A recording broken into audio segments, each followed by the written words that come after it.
If you see options instead of add friend on your Facebook profile, it means that your friend request settings are limited. So here's how to fix it.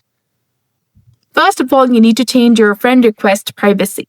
For that, tap on the three lines in the top right corner of your screen and scroll all the way down and tap on settings and privacy and then go to settings. From here, tap on how people can contact you option that is below audience and visibility.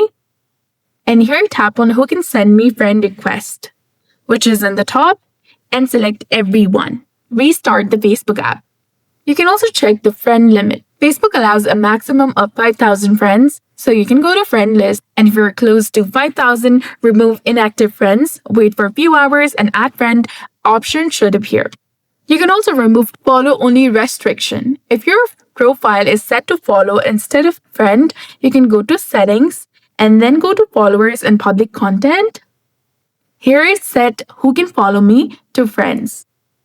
Once done, check your account restrictions and look for temporary restrictions, policy warnings, and if restricted, you need to wait for 24 to 72 hours and switch your personal profile if professional mode is on and update or reinstall Facebook. So that's it for this video. I hope you found this helpful. If you did, please like, share, and subscribe. Thanks for watching. We'll see you again in the next one.